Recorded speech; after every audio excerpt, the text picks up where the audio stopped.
Olá, seja bem-vindo ao programa AB Cérebro, um programa de neurociências para você. E temos aqui novamente a Suzana Montariol, que vai contar umas histórias no final, mas eu quero perguntar uma coisa chamada criança levada a sério. O que é isso, Suzana? Isso foi um projeto que nós desenvolvemos com 80 crianças que tinham dificuldade de aprendizagem e risco social, mas era muito risco social mesmo. Eram crianças assim, filhos de traficantes, pais presos, mãe presa, pai preso, crianças que viviam em abrigos, constantemente sendo levadas para abrigos, histórias assim muito tristes realmente, crianças que com muita dificuldade na aprendizagem por conta inclusive desse perfil social ser um perfil de muita agressividade à vida da criança. E nesse projeto as crianças entraram, eram crianças de 8 a 13 anos e elas realmente eram crianças com os boletins com muita insuficiência nas notas, né? Conceito D e E, elas não conseguiam aprender, muitas não sabiam nem escrever os nomes, não conseguiam ler nem escrever. E nós então desenvolvemos um projeto em cima da arte. Assim, quando esse projeto aconteceu, quando ele foi proposto, uma das coisas que nós priorizamos, o coletivo Aquarela, que foi o coletivo que trabalhou em cima, que foi o proponente desse projeto, com patrocínio da Petrobras, nós priorizamos trabalhar com a arte, com os artistas e não com os educadores, né? A gente podia ter chamado os educadores, mas nós resolvemos fazer aquilo que nossa experiência como arte educador que somos. Eu trabalho há muito tempo na educação como professora, como pedagoga, como psicopedagoga, mas também como artista, e eu sei que o viés da arte é fantástico para a criança, né? Para a construção dessa autoestima, para a relação do grupo. Então nós começamos um projeto com os artistas e nós fizemos então 2 grandes laboratórios. O primeiro laboratório era o laboratório cognitivo, de onde se subdividia em 2. O laboratório de lógica e o de linguagem. Na lógica, as crianças eram solicitados aos jogos de regras simples e jogos de estratégias, e no de linguagem, a contação de história e todas as atividades ligadas à literatura e à representação simbólica da literatura. No outro laboratório, era o laboratório de encantamento. E no laboratório de encantamento também subdividia em 2 grupos. Aliás, desculpa, pode cortar? Eu falei errado. Tá, valendo. O outro laboratório era o socioafetivo, então tinha o cognitivo e o socioafetivo. No socioafetivo, mais 2 subdivisões, que era o laboratório de encantamento e o de dança dramática. Depois desses laboratórios, as crianças iam para as atividades artísticas, que era teatro, dança, música, cordas, música com instrumentos de cordas, violino, violão, violoncelo, viola, música, percussão, um grupo de percussão, circo, teatro, não sei se eu já falei teatro, artes visuais, acho que só. Então elas eram divididos nesses grupos de artes, nessas frentes artísticas. E no final de 2 anos nós conquistamos uma melhora incrível no rendimento dessas crianças, algumas chegando até a se tornar primeiro alunos da classe. Então os boletins, os resultados nos boletins foram fantásticos, a gente ia acompanhando bimestre a bimestre, essas crianças foram evoluindo. Nós não trabalhamos com reforço, nós trabalhamos com arte, com encantamento, com ludicidade. Agora a pergunta, mas em termos comportamentais, essa criança que era dita como levada, você mostrou que conseguiu até aprender, né? Quer dizer, exatamente. Melhorou até a nota no boletim, então a questão operacional da criança. Isso. Mas e o comportamento? Nossa. Conta um pouquinho. Ai, meu Deus, foi maravilhoso. Essas crianças, olha, eu vou contar para vocês um episódio que aconteceu, que foi muito fantástico. Nós, era num clube, e nesse clube tinha um castelo, mas um castelo mesmo, um castelo de verdade, um castelo de adultos, um castelo. E esse castelo, gente, virou o Morro do Macaco e o Morro do Alemão. E no porão do castelo eram feitas torturas. Esses meninos levavam os outros meninos em grupo e batiam, torturavam. Era um negócio absurdo o nível de violência dessas crianças. Bom, o que a gente fez? Primeiro, essas crianças foram submetidas à ira dos artistas, que foi muito interessante, porque eu, como educadora, me assustei, porque eu vi um artista chaculejar a criança e dizer, você é um covarde, faz isso comigo, eu quero ver você fazer isso comigo, vem cá, beleza. Que isso dentro de uma escola, a princípio, não aconteceria isso dentro de uma escola. Não teria. Na escola tinha o boletim de ocorrência, manda pro pai, mandar pro pai, mãe, a coisa não seria solucionada com essa verdade da emoção. Porque assim, o importante é que aquilo foi autêntico. E foi realmente autêntico, né? Foi uma revolta, foi um sentimento muito profundo que causou em todos nós e que foi colocado para fora. Com todas as medidas, óbvio, né, que as crianças foram poupadas na medida desse sentimento que nos invadia, mas quando se foi colocado ali, foi colocado com verdade. E depois nós fizemos um teatro do invisível em cima do castelo para recuperar, ressignificar a imagem do castelo como um lugar do encantamento.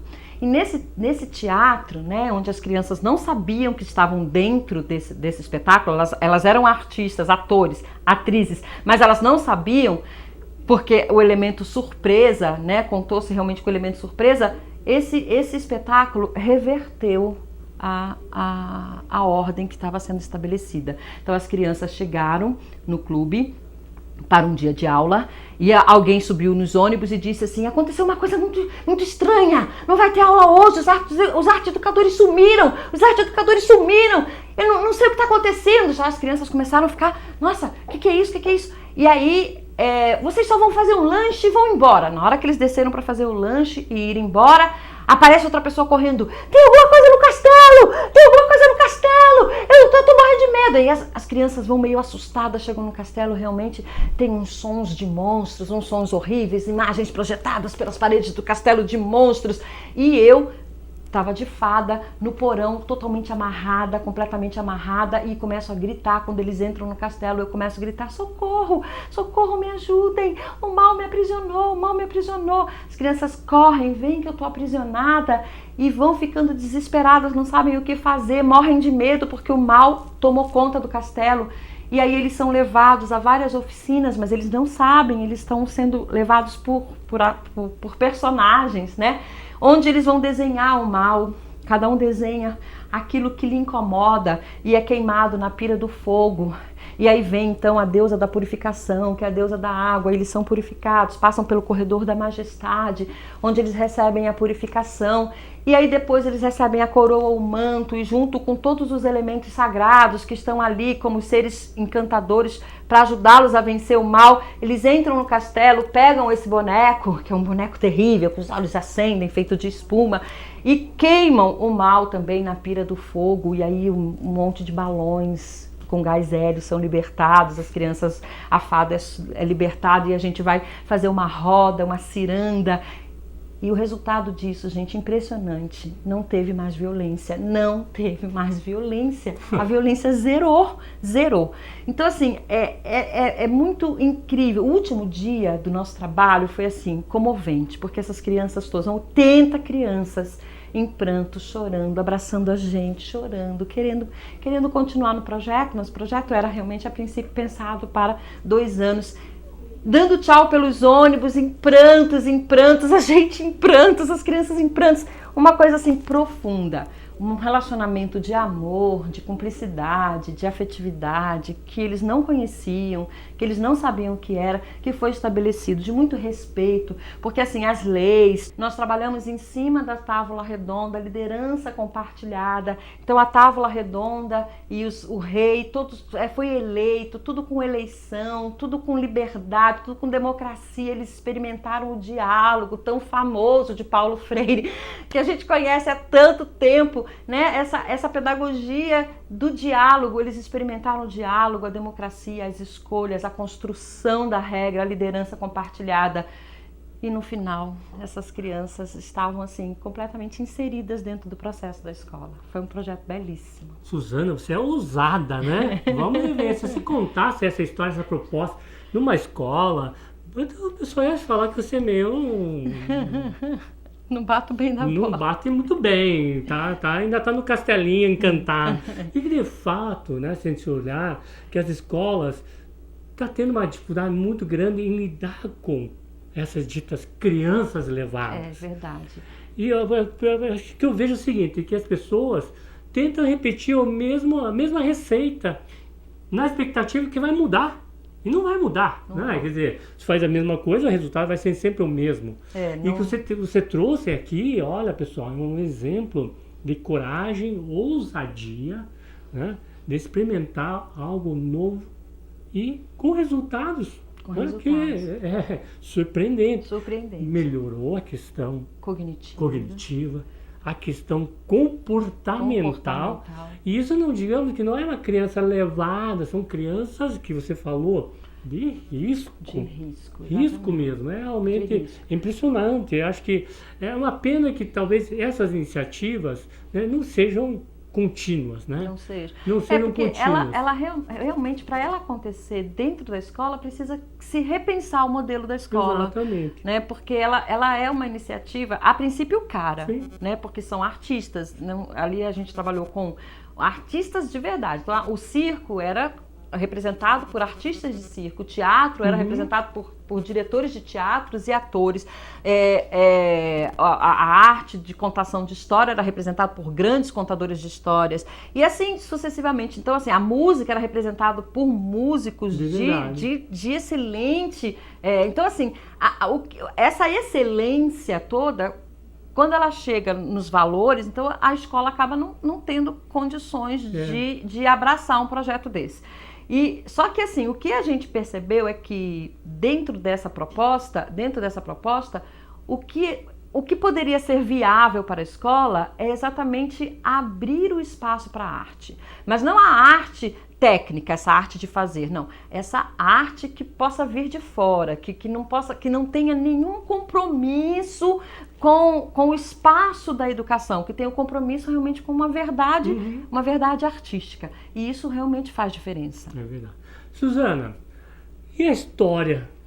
Contar a história. Fala um pouquinho. Então, eu montei uma pós-graduação, que é a primeira no Brasil, que fala sobre esse momento que nós estamos passando, que é essa profissionalização desse ser contador de história, né? Que a gente tem percebido aí que há 30 anos atrás, quando eu comecei a contar a história, a gente utilizava isso apenas como um recurso didático, né, para fazer com que a aula ficasse mais encantada e para fazer com que a criança tivesse gosto pela leitura. Mas hoje a contação de história ela acontece em grandes nichos, né? Então, por exemplo, nos hotéis, nas recreações, nos navios, nos bares, nas escolas, nos espaços terapêuticos, na arte, na cultura.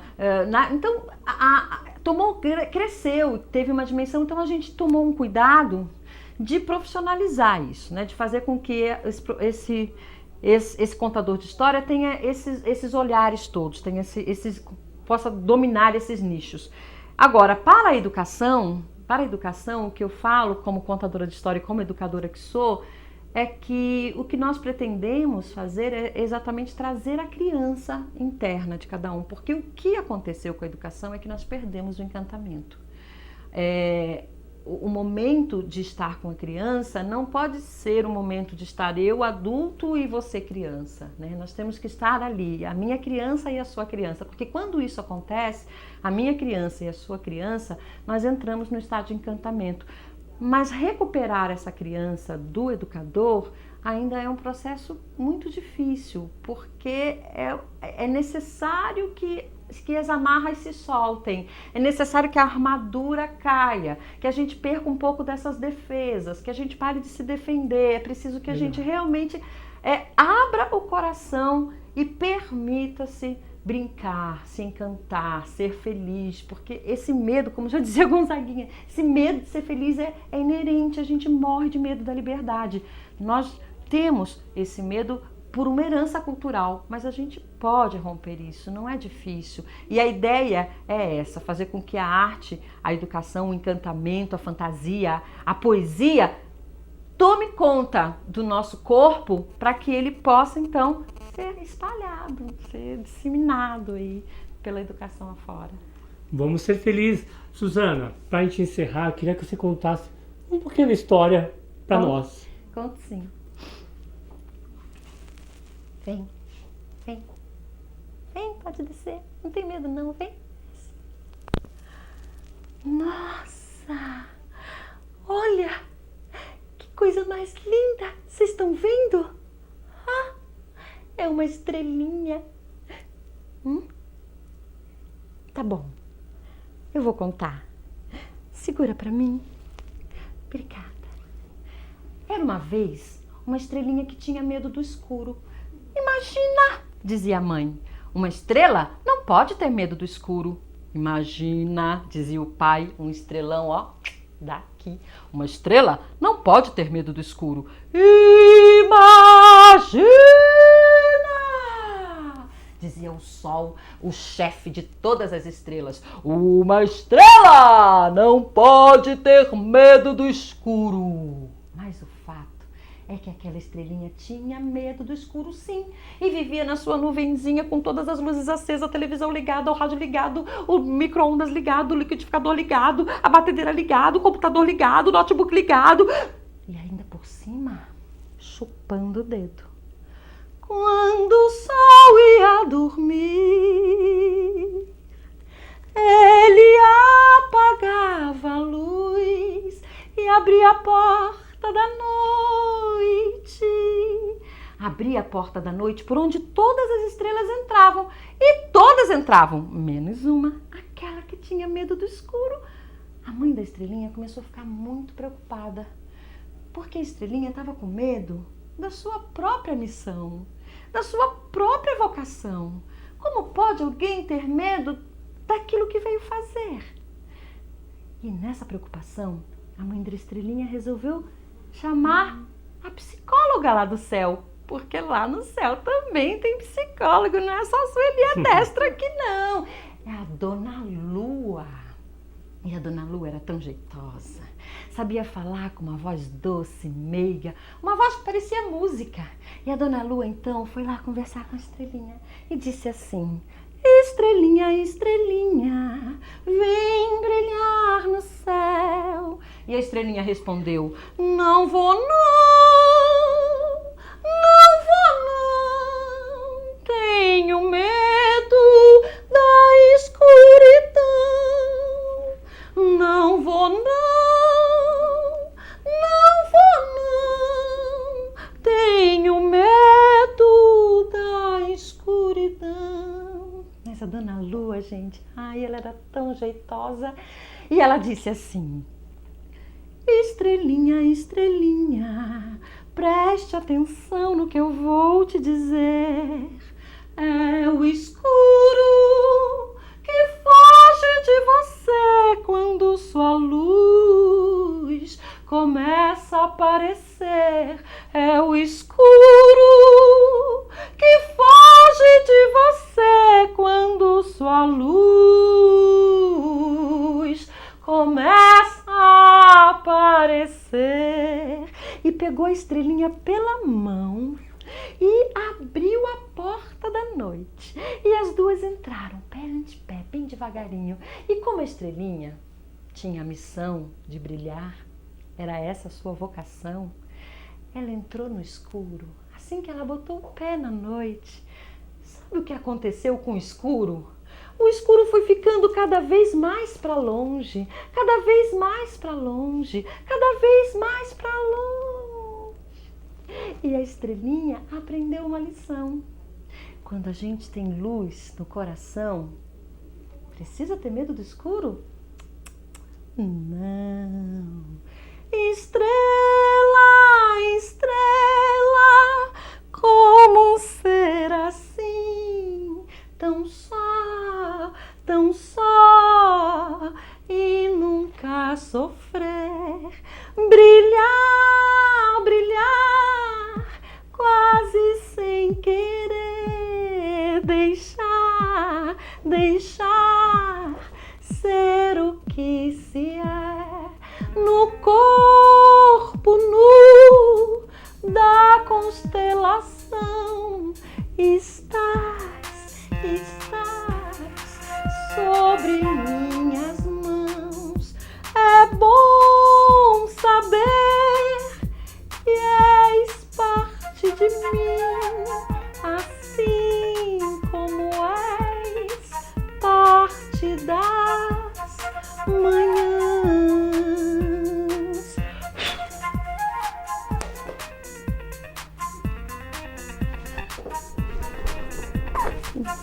Lindo. Vejo você na próxima. Obrigada.